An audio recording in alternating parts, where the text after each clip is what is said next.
जोहार, जय आदिवासी, जय आदिवासी, बोलो बिरसा मुंडा दादानी, बोलो मानदाता भगवाननी। खूब खूब आभार। आज रोज मंच पर विराजमान જેમ ભાઈએ કીધું એમ કે ગુજરાતી પિક્ચરના હીરો આવ્યા છે,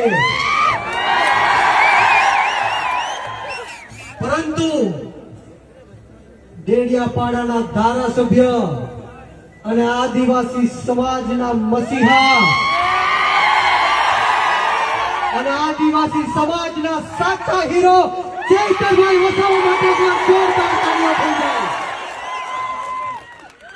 ચૈતરભાઈ વસાવા આદિવાસી સમાજના સાવક તો છે, મસીહા તો છે, પરંતુ આદિવાસી સમાજના ખલનાયક પણ ચૈતરભાઈ વસાવા છે। જે આદિવાસી સમાજના હક અધિકાર અને ન્યાય માટે રોડ રસ્તાથી લઈને વિધાનસભા સુધી અવાજ પહોંચાડે છે। એકવાર હું ચૈતરભાઈ માટે અહીંથી નારો બોલાવવા માંગીશ। હું આપને કહીશ કે દેખો દેખો કોણ આયા। આપણે સૌએ કહેવાનું છે કે આદિવાસી શેર આયા। તૈયાર છો? તો બંને હાથ ઉપર કરી તાકાતથી મુઠ્ઠી વાળીને બોલવાનું છે, બોલો દેખો દેખો કોણ આયા। देखो देखो कौन आया। चैतरभाई तुम आगे बढ़ो, चैतरभाई संघर्ष करो। खूब खूब आभार। સાથોસાથ મંચ ઉપર વિરાજમાન આપણા સૌના વડીલ અને દાહોદ જિલ્લાના નરેશભાઈ બારૈયા સાહેબ, રાકેશભાઈ, દેવેન્દ્રભાઈ, આ તમામ લોકો માટે એકવાર જોરદાર તાળીઓથી ગળગડાટ સાથે વધાવી દો મિત્રો। અને સાથોસાથ આ સભાનું આયોજન કરવા માટે જે કાર્યકર્તાઓએ નેતાઓએ ભારે જહેમત ઉઠાવી છે, દિવસ રાત એક કર્યા છે, એમની માટે પણ એકવાર જોરદાર તાળીઓ થઈ જાય મિત્રો।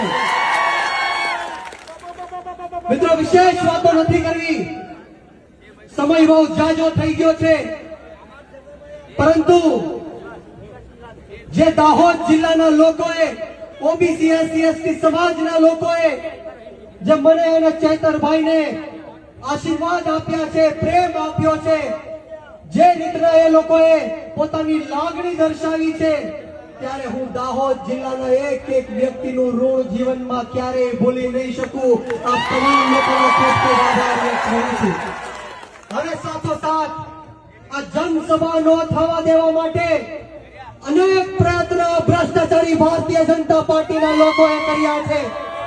અનેક પ્રયત્નો કર્યા કે આદિવાસી સમાજના લોકો આ જનસભામાં ઉપસ્થિત ન થઈ શકે, આ જનસભા ન થઈ શકે, ત્યારે આ જાહેર મંચ ઉપરથી આ ભ્રષ્ટાચારી ભારતીય જનતા પાર્ટીને હું કહેવા માંગીશ કે તમે ગમે એટલો અન્યાય કરો, ગમે એટલો અત્યાચાર કરો, ગમે એટલી તકલીફો આપો, પરંતુ આમ આદમી પાર્ટી આંદોલનની કોખમાંથી જન્મેલી પાર્ટી છે। આદિવાસી સમાજના લોકો ગરમ તપતી ભઠ્ઠીમાંથી નીકળેલા લોકો છે। અમે તમારી તાનાશાહીથી ડરવાના નથી, તમારી ગુલામીથી ઝૂકવાના નથી। અરે અમે અંગ્રેજો સામે નથી ઝૂક્યા તો આ કાળા અંગ્રેજો સામે ઝૂકવાના છીએ। આપણે સૌએ સાથે મળીને આમ આદમી પાર્ટીમાં જોડાઈને આ ભ્રષ્ટાચારી ભારતીય જનતા પાર્ટીના નેતાઓને એની માનું છઠ્ઠીનું તાવડિયા દેવડાવી દેવાનું છે। જવાબ દેવાનો છે, ઈંટનો જવાબ પથ્થરથી દેવાનો છે।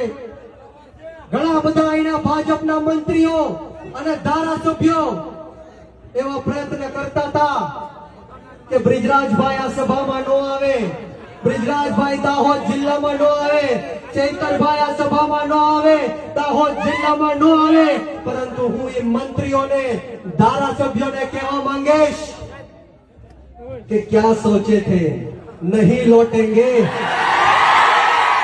क्या सोचे थे नहीं लौटेंगे, और अदालत जब तक तोड़ेंगे नहीं तब तक छोड़ेंगे नहीं।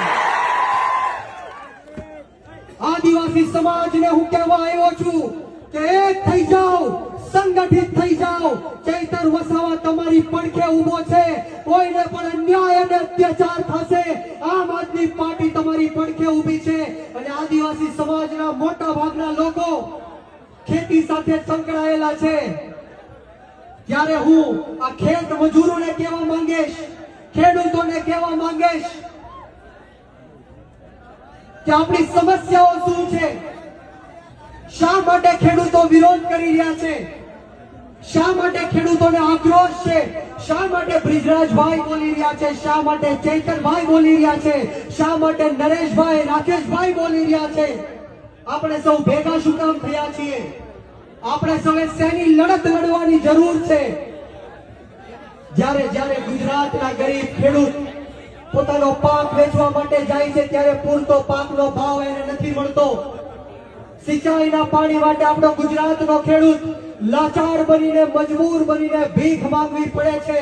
ત્યારે હું આ સરકારને કહેવા માંગીશ કે જો આવનારા દિવસોમાં સમગ્ર ગુજરાતના ખેડૂતોનું દેવું માફ નહીં થાય, ખેતરે ખેતરે સિંચાઈનું પાણી નહીં પહોંચે, એમએસપી કાયદો બનાવવામાં નહીં આવે, કૃષિ પંચ અને લાંબા ગાળાની કૃષિ નીતિઓ બનાવવામાં નહીં આવે અને 85 જણાને જે જેલની અંદર નાખવામાં આવ્યા છે એને છોડવામાં નહીં આવે,